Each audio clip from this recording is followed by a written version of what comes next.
Há pouco mais de um ano, a Assembleia da República sentenciava o fim do cartão do adepto e houve quem festejasse em nome da liberdade.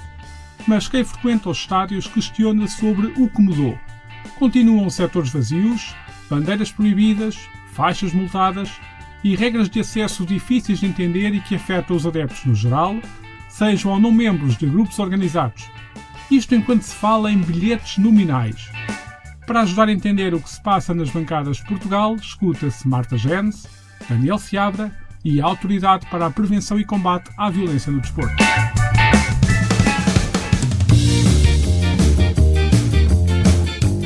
Há algo que une Parabéns Presidente no Estádio do Dragão, Esta é a Nossa Seleção em Alvalade, ou 32 seleções apuradas, 6.500 vidas derrotadas em Portimão.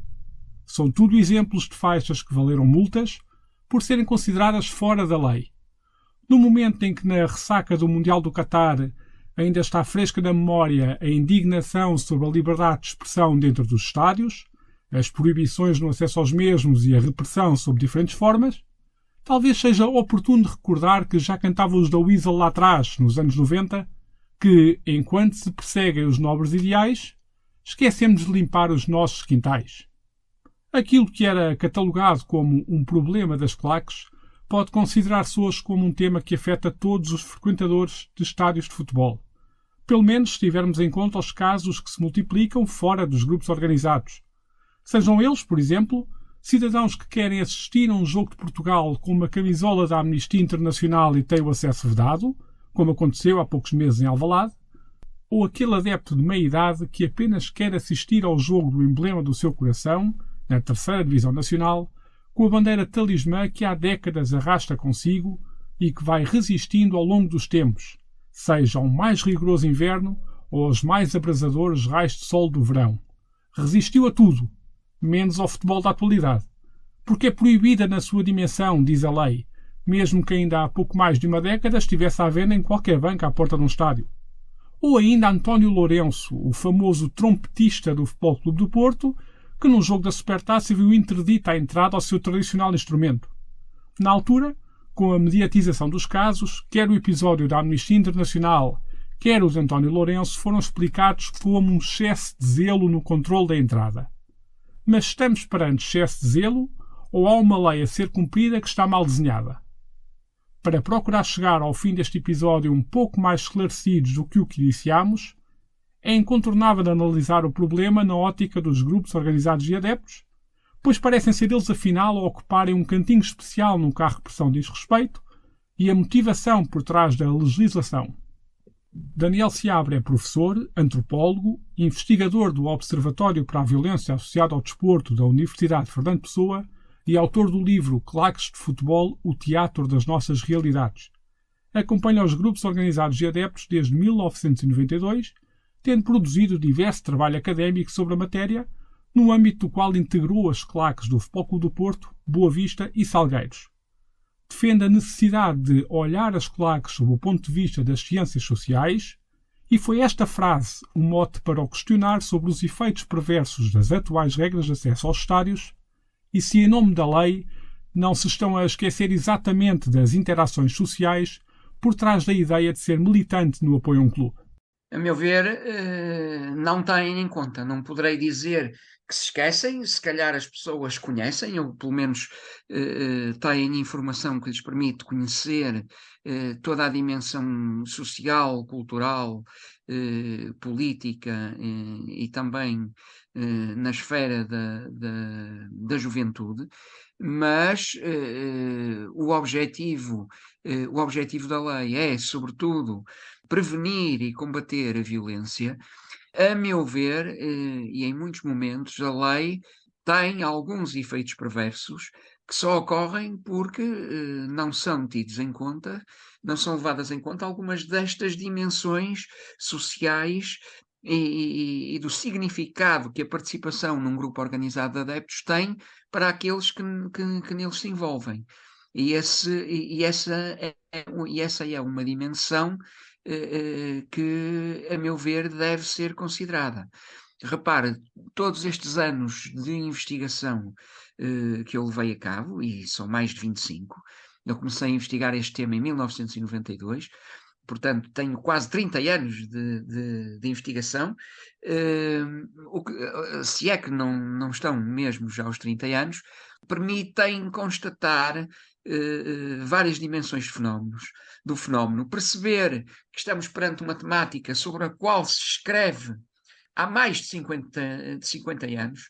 O primeiro livro que foi publicado no âmbito das ciências sociais sobre questões associadas a este tipo de manifestações. As claques não são propriamente o fenómeno do hooliganismo, são algo diferente. Mas o primeiro livro que foi escrito por alguém das ciências sociais sobre o hooliganismo data de 1968, pelo John Harrington. O título é Soccer Hooliganism, e foi, digamos assim, a primeira grande investigação, uma investigação muito séria e que de certa forma delineou as grandes variáveis que ainda hoje são estudadas a propósito deste fenómeno. É um trabalho importante. E, sobretudo no contexto inglês, mas noutros também, estamos perante um fenómeno muito estudado pelas ciências sociais. E esse estudo, a meu ver, pode constituir um excelente contributo para que a legislação que é elaborada possa estar mais ajustada com a realidade. E este contributo das ciências sociais e o estudo comparativo do fenómeno com outros países poderia evitar alguns erros que são cometidos, e um desses erros foi precisamente a constituição do cartão do adepto. Teve rotundo falhanço noutros países e que, felizmente, em Portugal foi abolido, não sem que deixasse um rastro de prejuízo e efeitos perversos que ainda perduram. E importa sublinhar também que a abolição do cartão do adepto não resolve outras dimensões do problema, que foi precisamente o estabelecer zonas específicas para a permanência dos grupos organizados de adeptos que, a meu ver, têm também os seus problemas.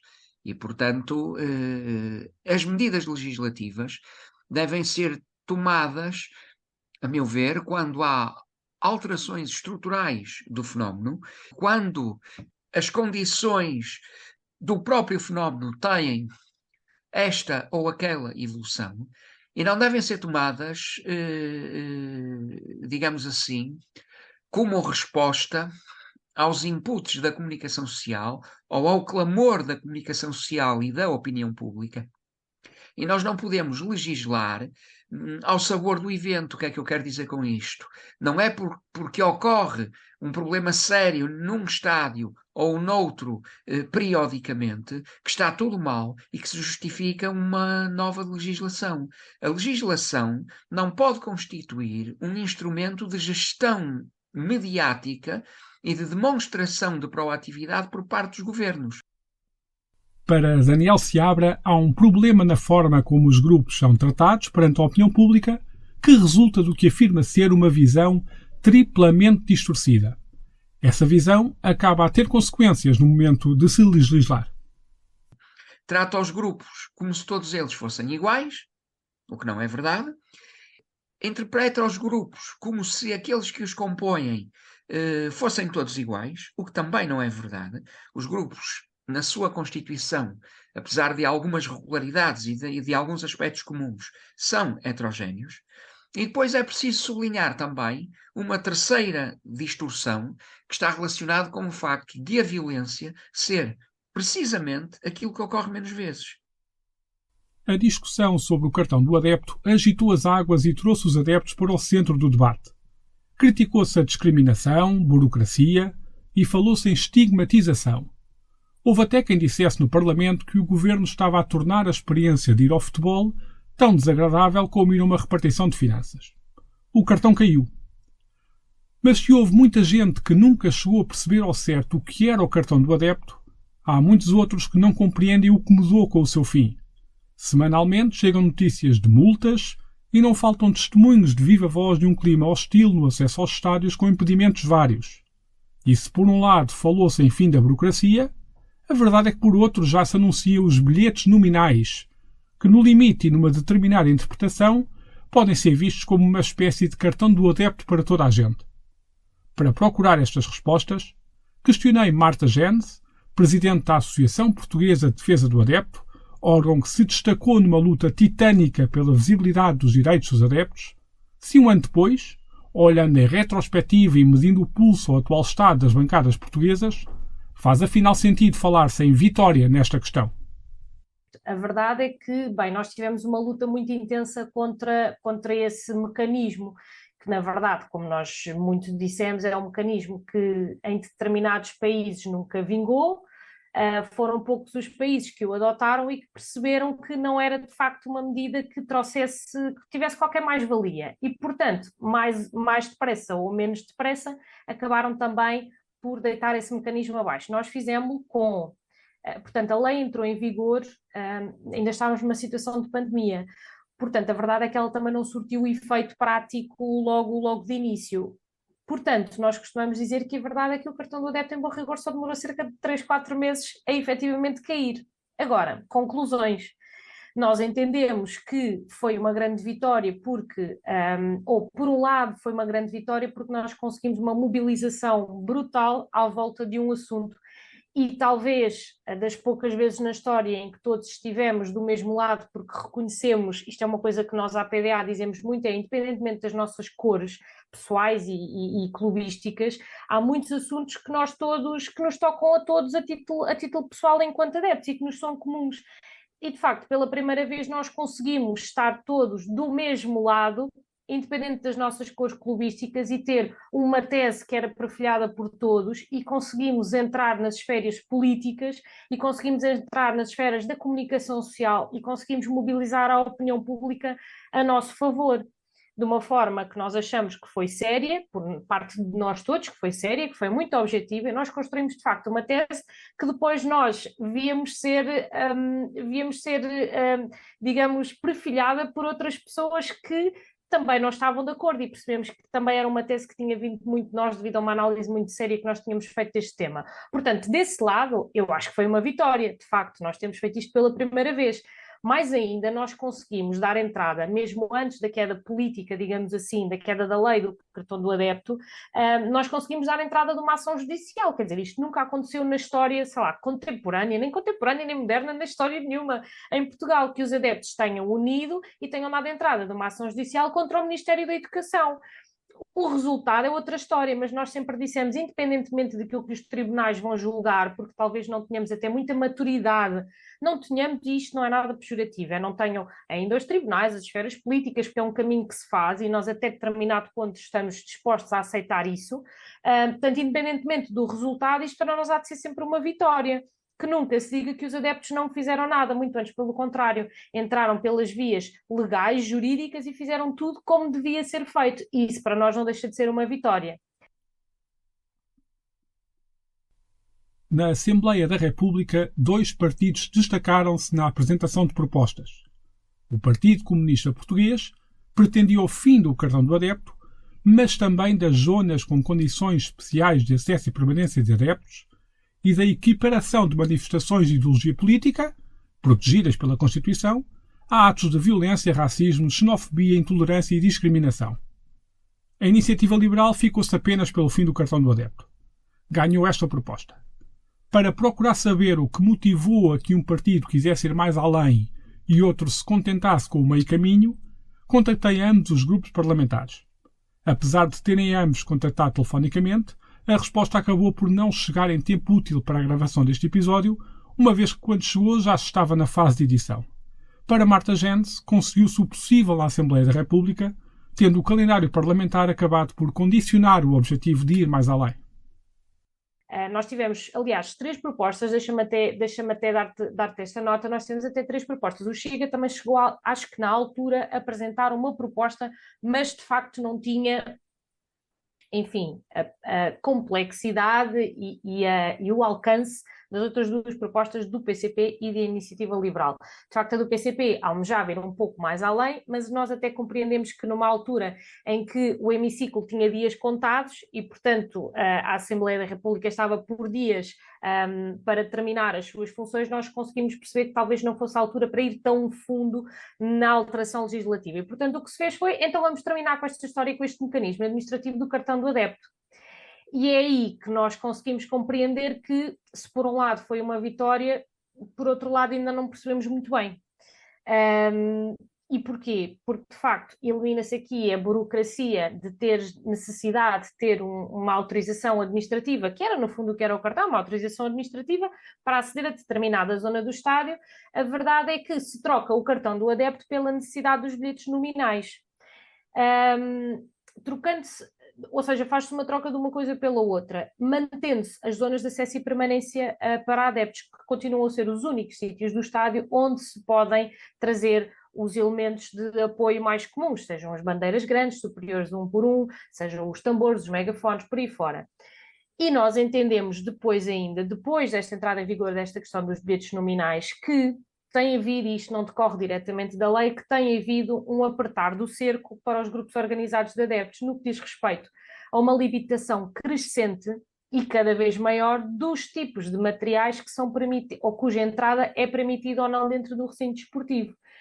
Portanto, se nós estamos melhores, eu acho que sim.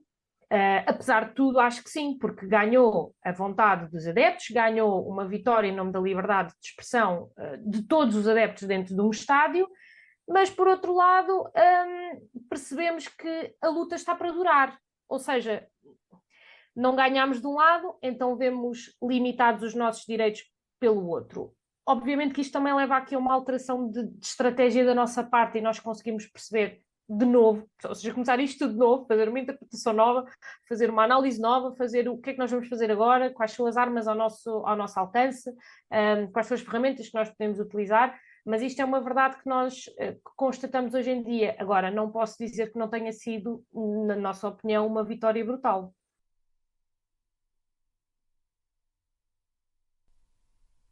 É comum escutar-se na análise e justificação para estas medidas a expressão luta contra a violência no desporto, geralmente acompanhada de afirmações como escalada de violência, crescente insegurança ou perigo para as famílias. Uma consulta aos relatórios do Conselho de Disciplina da Federação Portuguesa de Futebol permite perceber que o rigor chega àquilo que se pode chamar de policiamento de linguagem, pois são várias as multas, na ordem das largas centenas de euros, por insultos ao árbitro ou a adeptos adversários. Mas permite ainda observar outra coisa. Tendo em conta os registros desses incidentes, se assim o podemos chamar, não são exclusivos de grupos organizados de adeptos. Há multas de centenas de euros atribuídas por insultos ao árbitro ou adeptos adversários, por exemplo, em jogos de futsal de equipas ou escalões de formação que não têm a presença destes grupos. Lembrei-me a este respeito de voltar atrás no tempo como forma de medir esta escalada de violência. Em uma pesquisa informal na imprensa, encontram-se invasões de campo, por exemplo, em 1970, num Benfica Bolonense, onde só o jogador Tony salvou o árbitro de ser espancado. Em 1972, num Sporting Leixões, o árbitro esteve em apuros, com os adeptos em fúria a invadir o relvado. Uma semana antes, consta que tinha sido o guarda-redes Vítor Damas a ser agredido em jogo no Montijo, com um barrote. E estávamos em ditadura, convém lembrar. Oportunidade para perguntar a Daniel Seabra se vivemos atualmente um problema de percepção materializado nas tais expressões como escalada de violência, que não bate certo com a realidade.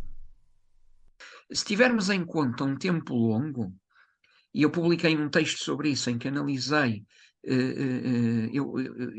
provavelmente estarei a falhar no título, mas o título desse capítulo de livro é O Passado Pacífico do Futebol Português antes de 1974, mito ou realidade?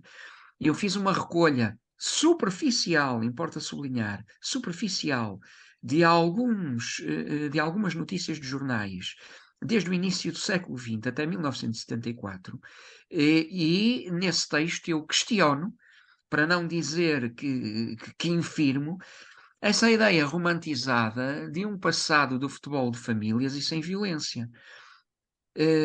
A violência sempre existiu nos recintos desportivos portugueses onde se praticava o futebol e assumiu contornos extremamente graves. Nós costumamos dizer que vale tudo menos arrancar olhos, mas em Portugal já valeu tudo, inclusive arrancar um olho a um árbitro, e o árbitro ficou cego. Isto está registado, e as situações de violência no passado, mesmo no período disciplinador do Estado Novo, foram absolutamente assustadoras e seriam hoje motivo de debate durante vários dias. Posso lhe dizer mesmo que aquilo que tem mudado é, sobretudo, a exposição dos fenómenos de violência, ou seja, hoje são mais conhecidos em função da sua exposição através dos órgãos de comunicação social, mas também tem mudado, e isso é um traço civilizacional bastante positivo, o limiar de tolerância à violência é cada vez mais baixo. As sociedades estão a reprovar de forma mais intensa e a censurar e a reprovar socialmente muito mais a violência. Ela é mais conhecida e é socialmente mais reprovada, ou seja, as sociedades estão a tolerar menos esse tipo de manifestação. E isso é flagrante quando vemos o tratamento que outrora era dado às notícias nos jornais e que é dado hoje. E, portanto, esse aspecto é positivo. Esse aspecto é positivo.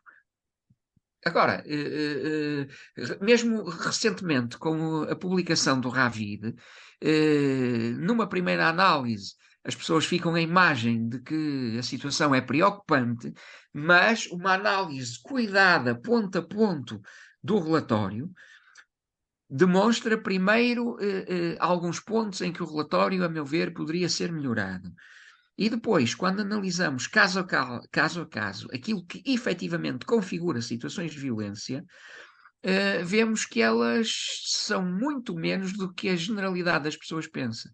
E depois, esse relatório omite, a meu ver, um dado extremamente importante, que é o número de jogos policiados. Ou seja, o relatório apresenta, na ordem do milhar, o número de incidentes que ocorrem, mas omite que em Portugal provavelmente se realizaram mais de 100 mil eventos desportivos. Ou seja, quando contabilizamos a percentagem de jogos que tiveram registros de incidentes que podem ser considerados violentos, na globalidade do número de eventos desportivos que ocorreram em Portugal, estamos em percentagem da ordem da unidade percentual, 1, 2, 3, 4%. Portanto, é disso que estamos a falar. E quando olhamos para os dados, vemos que o mais significativo é precisamente a pirotecnia. Sendo que a pirotecnia é uma infração à lei, disso não tenhamos dúvidas, mas, apesar do incómodo que podem constituir os fumos e a sua inalação, e o retardar do jogo e a perturbação do espetáculo, não configura propriamente uma situação de perigo sério para a integridade física das pessoas, como constitui, por exemplo, um arremesso, até do material pirotécnico, do arremesso de uma tocha, de confrontos violentos nas bancadas, do arremesso de cadeiras. Ou seja, quando reduzimos os números àquilo que configura mesmo um ato de violência, então nós teremos, digamos assim, números ainda mais baixos. A Autoridade para a Prevenção e Combate à Violência no Desporto foi criada em 2019 na sequência da assinatura e ratificação por Portugal da Convenção de Saint-Denis, iniciativa do Conselho da Europa que teve lugar em 2016 e que estabelece princípios de boas práticas no acolhimento e realização de eventos desportivos. Contactei o organismo liderado por Rodrigo Cavaleiro, que não se mostrou disponível para prestar declarações em áudio, atendendo a que está em curso um processo de alteração legislativa, mas disponibilizou-se amavelmente a esclarecer por e-mail as questões técnicas. Perguntei então se o documento ratificado por Portugal estabelece princípios orientadores comuns a vários países, como se explica as discrepâncias na aplicação entre os mesmos, existindo diferentes regras no acesso, permanência e apoio de adeptos consoante o país. Em resposta, a APCVD afirma: no parágrafo 21 do relatório explanatório que acompanhou o lançamento da Convenção de Saint-Denis é referido o seguinte: a Convenção evita ser indevidamente prescritiva, mas, em vez disso, fornece uma estrutura que estabelece os princípios-chave. Isso reflete a necessidade de os Estados adotarem e aplicarem estes princípios à luz de suas legislações e circunstâncias nacionais e, em particular, do caráter e gravidade dos problemas de segurança e proteção associados a eventos desportivos no seu território. Curiosamente, na consulta aos países que ratificaram a Convenção, destaca-se o facto de países com enorme tradição no que respeita à cultura de bancada, como a Alemanha, Reino Unido ou Grécia, por exemplo, não terem aderido. Questionei Marta Genes sobre se existirá algo em específico que separe estes países do compromisso com o documento. Sabes que eu acho que mais profundo que isso disseste que a Alemanha não ratificou, mas a Alemanha se calhar é um dos países que não precisa, porque considera a hospitalidade para com os seus adeptos um ponto crucial do espetáculo desportivo que é o futebol. Vou-te dizer, por exemplo, nós temos bastante contacto com alguns adeptos de clubes alemães que não precisam de nada disso. Que, por exemplo, no estádio do Bayern de Munique existem bandeiras à porta para que tu possas alugar e levar uma bandeira para dentro do estádio e no fim devolves. Agora eu pergunto, para que é que eles precisam de ratificar uma convenção que faz a apologia à hospitalidade se eles próprios já a praticam? Ao invés, Portugal ratificou a convenção e o resultado prático disso, eu digo-te, nenhum. Portanto, na verdade, a Convenção deve representar um conjunto de princípios que devem ser adotados. Mas depois, se nós olharmos para a prática, se calhar a ratificação não é assim tão importante. Se nós vamos ratificar só para ficar bem na fotografia, então mais vale estarmos quietos, não é verdade? Como se calhar fez a Alemanha, porque nós vemos, por exemplo, nós tivemos agora um jogo da Liga dos Campeões, que foi o Sporting com a Eintracht de Frankfurt, e vimos que os adeptos portugueses em Frankfurt puderam levar tudo e mais alguma coisa, e os adeptos do Frankfurt cá não puderam trazer nada. E esta é a diferença entre um país que ratificou a Convenção e outro país que não a ratificou. A diferença na prática é muita, mas não é facto de ter assinado um papel que as coisas mudam. A palavra-chave está, parece-me, a Convenção visa estabelecer aqui pilares para o acompanhamento de um espetáculo desportivo em termos da sua complexidade, um bocado em termos holísticos, digamos assim, não é? Como conjugar todas as vicissitudes, todas as necessidades para a concretização com sucesso de um bom espetáculo desportivo. E um dos pilares da Convenção de Saint-Denis é precisamente a hospitalidade. E é um pilar que Portugal, apesar da APCVD ter feito ou ter estado até recentemente, até agora, a tentar apostar nisso, é uma mentalidade que ainda não nos diz nada. Não nos diz com as devidas aspas. Diz-nos a alguns, não diz a quem devia dizer. De igual modo, procurei saber, junto da APCVD, como se explicava que nos campeonatos portugueses também se verificasse essa discrepância na aplicação das regras, que são diferentes de estádio para estádio e de clube para clube, mesmo quando falamos de emblemas do mesmo campeonato. Consoante o local, o mesmo objeto pode ser proibido e autorizado. A APCVD responde: o regime jurídico da segurança dos espetáculos desportivos atribui responsabilidades claras e inalienáveis aos promotores de espetáculos desportivos, papel normalmente assumido pelo clube da casa, que, usando as prerrogativas da lei, têm competências e atribuições que lhes permitem tomar determinadas medidas que outros promotores optem por não tomar. Contudo, é desejável e recomendável a harmonização de regras, embora com respeito pela especificidade de diferentes desportos ou diferentes recintos desportivos. A este propósito, os organizadores de competições desportivas estabelecem nas competições sob sua responsabilidade regulamentos que definem os denominadores comuns a respeitar por todos os clubes participantes, pelo que os regulamentos de competições são ferramentas importantes para se conseguir uniformizar regras. Conscientes que existe discricionariedade na ação dos diversos atores na organização dos eventos esportivos, não sendo possível a APCVD intervir numa perspectiva regulamentar, sempre que se revela oportuno tem elaborado recomendações na forma de notas informativas, estando neste momento disponíveis 2 sobre matérias com relevo para as preocupações apresentadas. Segue o link para a biblioteca digital do site apcvd.gov.pt. No que respeita à discrepância de critérios, outro aspecto tem saltado à vista dos estádios portugueses. Os dispositivos policiais variam conforme o local e o jogo, sendo os mesmos movidos, ao que tudo indica, e salvo informação errada que tenha chegado e pela qual me desculpo antecipadamente, pelo que é conhecido por avaliação de risco. Em maio de 2022, o Varzim Sport Clube publicou um comunicado na sua página de Facebook a propósito do jogo com o Mafra, da 34ª jornada da Liga SABSEG, segundo escalão nacional. No texto, admitiu que o encontro esteve em risco de não se realizar. O emblema poveiro confessou ter considerado num primeiro momento não fazer o pagamento do policiamento do jogo à PSP por considerar os valores exorbitantes e descabidos face às características do evento, e decidiu tornar públicos alguns dos valores pagos durante a época. Quanto a Leixões, o Varzim terá pago mais de 4.000 euros, com Casa Pia, Covilhã e Rio Ave mais de 2.000 euros, e o encontro com o Mafra superou os 5.000 euros. Pese embora a questão dos custos com o policiamento, e o caso do Varzim em particular, possa ser eventualmente de âmbito distinto dos problemas da legislação, acaba por ser um bom exemplo das preocupações que atingem os outros emblemas que não os designados três grandes, num país cuja visão do fenómeno futebolístico tende a ser tripartida. Sempre que uma nova regra é introduzida, foca-se o futebol profissional, mas a verdade é que a legislação aplica-se ao desporto nacional como um todo, como aliás o mapa de castigos da Federação Portuguesa de Futebol, já citado anteriormente, deixa evidente. Marta Genes reconhece que estaremos perante uma legislação feita a pensar nos três emblemas mais populares, esquecendo que há todo o mundo além disso. O problema é na concepção da legislação, que apenas pensa no futebol profissional, esquecendo-se que ela também é aplicável a outras modalidades e a outros escalões e a outras competições.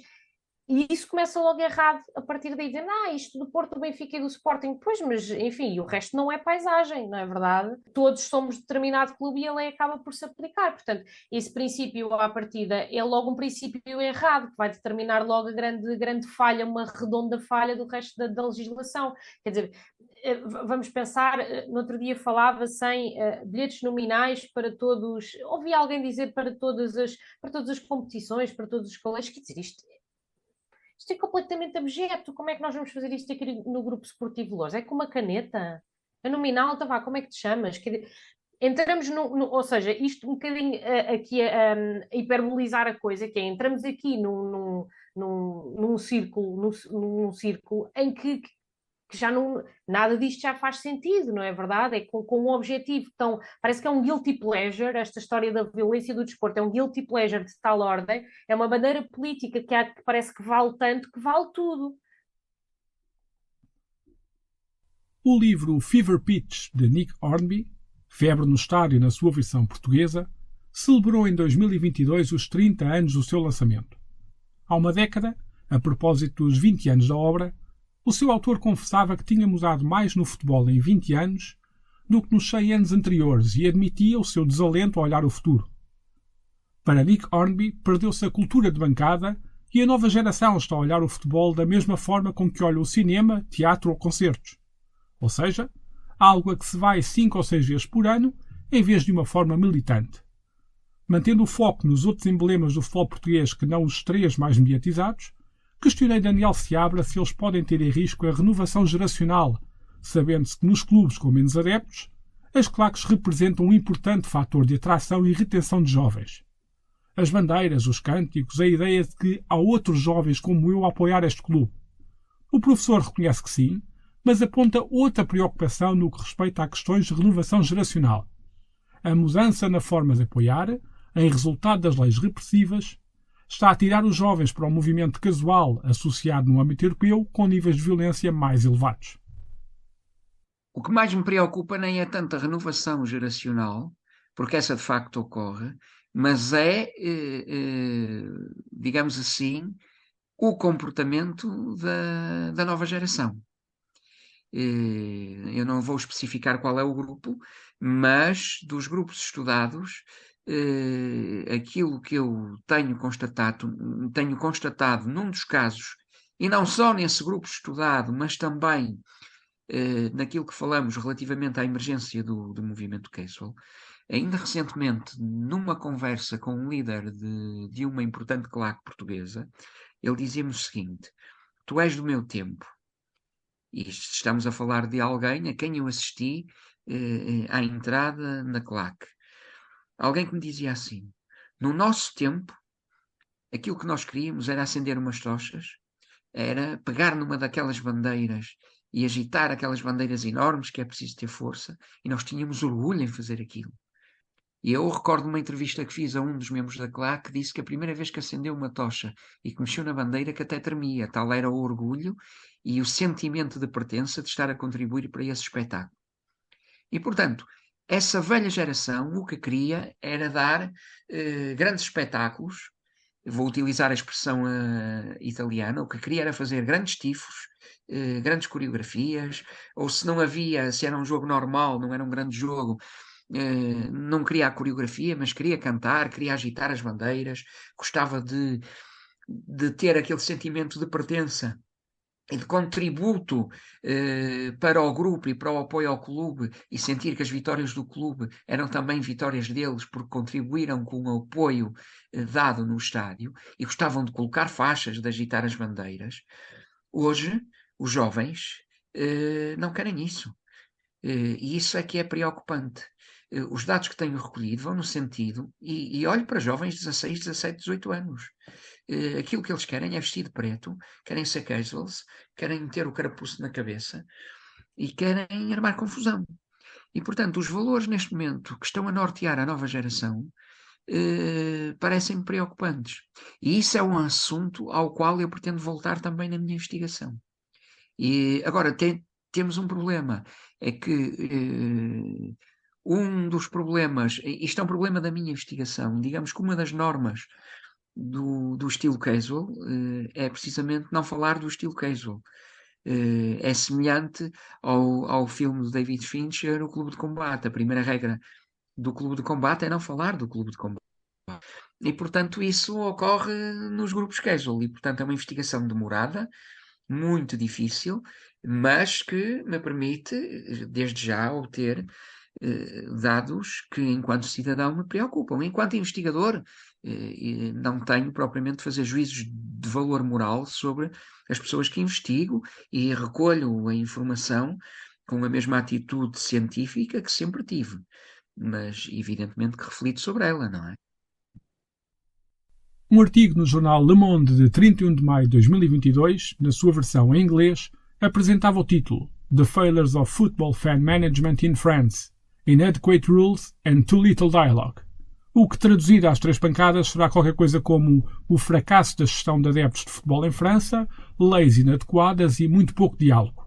No texto, o sociólogo Nicolas Orcat, perdoem o meu péssimo francês, refere que as excessivas regras restritivas, multas e banning orders reduziram o know-how das autoridades que deixaram de saber lidar com grandes grupos de adeptos. Marta Genes partilha destas preocupações. Claro, claro que sim, claro que sim. Aliás, concordo em absoluto, como não poderia deixar de ser, com o que diz o académico. Eu não vou reproduzir o nome porque o meu francês ainda é muito mau, muito mau. Mas a verdade é precisamente essa. Mas vamos voltar um bocadinho atrás. Mas não é isso que diz a Convenção de Saint-Denis. A Saint-Denis aponta no sentido inverso, não é verdade? E, portanto, ele tem razão. A palavra-chave é diálogo, a palavra-chave é comunicação, a palavra-chave é colocarmos nos sapatos dos outros. Quanto mais confiança nós tivermos, quanto mais nós fizermos uns dos outros parceiros responsáveis, melhores serão os resultados. Isto, enfim, venha o ministro do que quer, do que entenderem, não é verdade? Agora, quanto mais repressão, vamos ser lógicos, não é preciso nenhuma matemática aplicada para conseguir perceber que o resultado é mais do que óbvio. Que quanto mais repressão as pessoas deixam de ir aos recintos desportivos, as pessoas que vão aos recintos desportivos não se sentem bem-vindas, não se sentem em casa e ninguém volta ou ninguém se porta bem num estádio onde nem sequer se sente bem-vindo. E, portanto, continuam nas imediações dos estádios, nem sequer fazem questão de entrar no estádio de futebol. A violência nas imediações do estádio, enfim, eventual violência, porque depois também é outra falácia completamente que é, parece que somos alguma Polónia, parece que somos algum país de leste e temos todos os dias de semana casos de violência no desporto, enfim, é daquelas coisas. Mas, por outro lado, estes efeitos são por demasiado óbvios. Vai-se perder a cultura de bancada, uma cultura saudável, uma cultura em que se apela que as pessoas tenham liberdade de expressão e gostem de ir ao futebol da maneira que entenderem, que se sentem onde quiserem, que tragam as bandeiras que quiserem, que vão com a família, com o tio, com o pai, com o padrinho, seja o que for, e perde-se a espontaneidade. A espontaneidade, quando acompanhado do diálogo, da comunicação e da confiança entre as partes, da responsabilização entre as partes, E isto sim é que me parece que é o caminho certo, que é o caminho onde toda a gente... Bem, no caso até falaste da Alemanha, é assim que se passa na Alemanha, é assim que se passa maioritariamente em Inglaterra, é assim que se passa em muitos outros países. E nós, de facto, estamos a fazer um caminho que já foi feito por outros países nas décadas de 80, nas décadas de 90, mas nós estamos a fazê-lo, bem, em 2023, portanto já vamos assim com os aninhos, já vamos um aninho mais tarde. Tendo em conta que vamos uns aninhos mais tarde, podíamos aproveitar a boa experiência que vem dos outros países e abandonar esta veia repressiva, não é verdade? Que só traz este resultado. E nós estamos a temer, nós aqui enquanto associação, nós tememos que este resultado possa ser irreversível.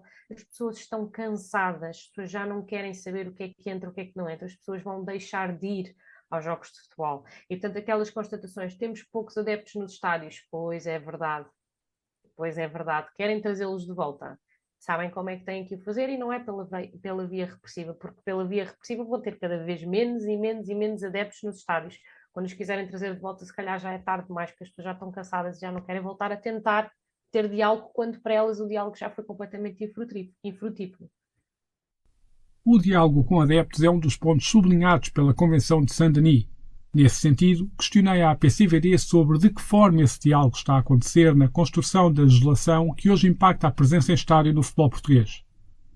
O organismo indica que, e cito, de facto, o diálogo com os adeptos é incentivado pela Convenção de Saint-Denis. Uma das principais medidas para promover o diálogo consiste na implementação da figura do oficial de ligação aos adeptos, algo que já está vertido na legislação nacional e implementado nas competições profissionais.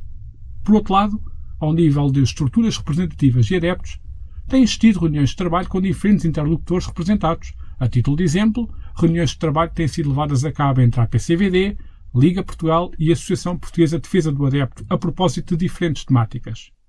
Marta Genes reconhece que as reuniões têm acontecido, mas sublinha que a APCVD tem um caráter fiscalizador da lei. Logo, o problema não estará nesse organismo, mas no início de tudo, no legislador. Nós temos, de facto, tido diálogo com a APCVD, reconhecemos que a APCVD acolhe um trabalho que, em primeira mão, que estava delegado ao antigo IPDJ, numa altura em que a lei era sensivelmente a mesma, ou seja, tínhamos o mesmo âmbito de contraordenacional e o mesmo tipo de contraordenações. Quando o IPDJ, e isto talvez para contextualizar até aqui um pouco aquilo que é o contexto para nós da própria APCVD, e, portanto, a APCVD acaba por herdar um trabalho, em virtude da alteração legal e da criação da autoridade, acaba por herdar essa parte contra-ordenacional, ou seja, de fiscalização da lei. Portanto, tudo o que seja contra-ordenações está na esfera de trabalho da APCVD. Por outro lado, nós sempre mantivemos um diálogo numa ótica de mesmo quando ainda havia cartão do adepto, e sempre demos a conhecer a nossa opinião, e enfim, institucionalmente, obviamente que não poderíamos estar de acordo, porque se tratava de entidade fiscalizadora, por assim dizer, e emitente, na verdade, desse cartão. Mais recentemente, a própria autoridade criou uma equipa exatamente de prevenção e de certa forma aqui de educação, que se dedica mais a estes tópicos na ótica, mais na esteira da hospitalidade da Convenção de Saint-Denis.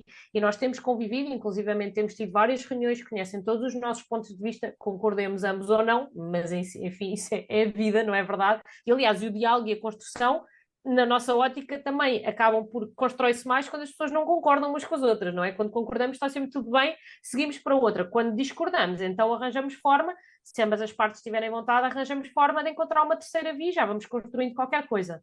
E, portanto, nós temos tido diálogo, inclusivamente, com a APCVD. Temos tido algum trabalho também com a APCVD e com a Liga Portugal, até fizemos recentemente, já no fim do ano passado, um workshop para os oficiais de ligação aos adeptos em Portugal, as 3 instituições. Portanto, sim, nós temos trabalhado.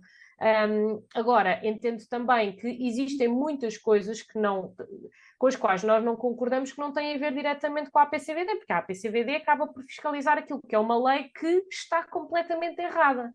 E, portanto, a nossa maior discordância, por assim dizer, está lá atrás, é com o legislador. A nossa maior discordância é com o legislador, não é propriamente com a APCVD, mas sim, temos tido diálogo e temos trabalhado naquilo que nos une ou naquilo que nós podemos fazer em conjunto, sim. O mote para este episódio esteve em procurar conhecer o que se passa com as leis que orientam o futebol nacional na ótica do espectador. E os contributos recebidos podem ajudar a dar alguma luz sobre a matéria. Não se nega a existência dos problemas, não se atua como negacionista da violência, não se pinta ninguém de santo ou outro de diabo. Procurou escutar-se quem sabe da matéria, com um rol de convidados variado e diferente entre si. Talvez a pluralidade seja um dos elementos em falta no debate na opinião pública, que, como aqui foi referido, acaba a pressionar na altura de legislar. No momento da edição deste episódio, surgia na imprensa a notícia da pena de prisão de 5 anos, superior, por exemplo, ao crime de assédio sexual, que na legislação portuguesa é de 1 ano ou de multa até 120 dias, para quem possuir artefactos pirotécnicos em estádios de futebol, acabando os mesmos a ser descritos por muitos órgãos de comunicação social como very lights, numa confusão que não ajuda a esclarecer quem houve. Daniel Seabra volta a sublinhar a ausência de visão especializada na abordagem pela imprensa nacional e fala do conceito de pânico moral. Acontece isto, ninguém é punido, não se passa nada, no estrangeiro é que se pune, acabaram com o hooliganismo, não é verdade. Primeiro, nunca... E depois este discurso é tantas vezes repetido que fica de tal forma instituído e assumido como é verdade, em que chegamos ao ponto de ouvir um ex-líder de um grande partido português, que na altura era candidato a primeiro-ministro, a dizer publicamente que admitia a possibilidade, para resolver o problema, de acabar com as claques como se fez em Inglaterra. Ora, quando alguém diz que na Inglaterra acabaram com as claques, eu deixo sempre uma pergunta: diga-me, por favor, o nome de uma claque em Inglaterra que tenha sido extinta. E as pessoas não são capazes de dizer. Não são capazes de dizer porque em Inglaterra nunca houve claques. O fenómeno é completamente diferente. Configura um estilo hooligan. Não temos grandes coreografias, não temos tochas, não temos aquelas grandes bandeiras. Portanto, o fenómeno é completamente diferente. E as pessoas dizem que acabaram com o hooliganismo. Não. O hooliganismo foi varrido para fora dos estádios. Isso sim, mas ocorre dentro dos estádios. Há grupos de Facebook, de Telegram, em que se aderir a esse grupo, e qualquer pessoa pode aderir, tem incidentes todas as semanas, em toda a parte do mundo. O hooliganismo e o estilo casual está a renascer em toda a Europa. A pirotecnia, ao contrário do que as pessoas pensam, tem contornos muito mais exibicionistas e está muito mais presente em países que, à primeira vista, ninguém suspeitaria, como a Suíça, por exemplo. Há autênticos festivais de pirotecnia dos grupos suíços. E, portanto, depois, o problema é que, como dizia um autor da universidade, um colega meu da Universidade de Manchester, que é o Steve Redbird, ele dizia assim: existe o hooliganismo e depois existem os discursos acerca do hooliganismo. E é sobre esses que as pessoas formulam a sua opinião. E, portanto, voltando à sua primeira pergunta, alguma da legislação é feita também em função do pânico moral, é um conceito do Eric Dunning, o conceito não é do Eric Dunning, é um conceito que ele aproveitou, sobretudo do Cohen, que foi um autor que escreveu um livro cujo título é Folk Devils and Moral Panic, e que é um livro relacionado sobre o surgimento, no final da década de 60, das subculturas juvenis em Inglaterra. Os rockers, os mods, os skinheads. Ou seja, então, quando escreveu sobre essas subculturas, ele considerou que aquilo eram, de facto, os diabos populares, mas que sobre eles se tinha criado um pânico moral que estava muito para além da verdadeira gravidade da situação. E essa expressão é mais tarde recuperada, talvez, por um dos melhores investigadores do hooliganismo a nível mundial, que é o Eric Dunning, da Universidade de Leicester, com o seu grupo, Patrick Murphy, John Williams, fez o grupo da Universidade de Leicester que estudou o hooliganismo, em que eles próprios dizem isto, ou seja, também há uma construção social e política do fenómeno em função daquilo que a comunicação social escreve sobre o mesmo. E eles demonstram claramente, com a publicação de diversas notícias, que o hooliganismo antes da Primeira Guerra Mundial era muito mais grave que o hooliganismo depois da Segunda Guerra Mundial. E ao contrário daquilo que as pessoas dizem, o hooliganismo não nasce nada na década de 70. A década de 70 configura já a última etapa da sua evolução, digamos assim. Na década de 60, em 66, no Mundial do Eusébio, em que o Eusébio está presente, o liganismo estava perfeitamente configurado nos moldes modernos, tal qual conhecemos. Agora já teve outras evoluções, também para o estilo casual, que surge nos anos 70, sobretudo em Liverpool. Os efeitos da alteração legislativa introduzida mudou por completo a forma como se vê e se vive um jogo de futebol em Portugal. Também por cá, o Nick Hornby podia afirmar que mudou mais em 20 anos do que nos 100 anos anteriores. Já não existem as bandeiras, que foram em alguns casos substituídas por bandeiras produzidas pelos clubes e agitadas por figurantes junto à linha final, e mesmo os sons já não são os mesmos. Há um speaker que grita em busca de interação, já não se ouvem as tradicionais buzinas, ou os bombos das fanfarras, clássicos nas deslocações de alguns emblemas, sobretudo no norte do país. Quando acontece, o país parece aprovar com satisfação, como aconteceu recentemente no encontro da Taça de Portugal entre o Caldas e o Benfica, animado por uma fanfarra num dos topos. Provavelmente, mais um daqueles casos da aleatoriedade das regras que tornam determinados objetos permitidos nos recintos e outros não. A esse propósito, e em jeito de fecho de episódio, fica o som de um excerto de um sketch humorístico brasileiro, feito a propósito das alterações que o país conheceu na altura da construção dos novos estádios para a Copa 2014. Fala-se no Manual do Torcedor Comportado, pergunta-se onde está a geral, a bateria é um toque de telemóvel porque não se pode levar instrumentos, e o gol festeja-se com um aplauso sentado e os gritos de "Bravíssimo!". Apesar de muita pesquisa, não foi possível identificar a origem para os devidos créditos. Contudo, a versão completa do vídeo será colocada com o link de YouTube na versão escrita deste episódio no Substack do Tom Madeira. Brasil! Brasil! Alexandre, o que é isso? Brasil! Cara, meu tambor eletrônico não pode trazer instrumentos. Vem cá, cadê geral, hein? Geral tá aí, Marcelo, aí, ó.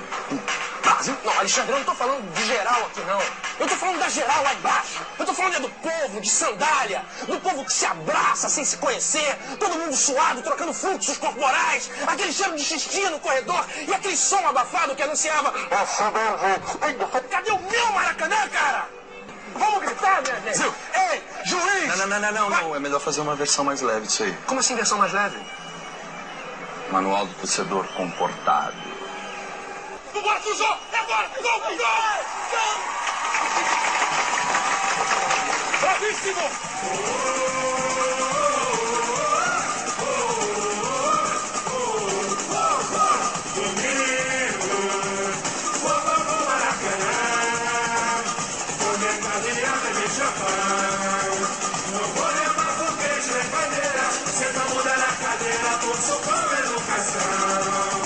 Só vai ter cadeira no lugar.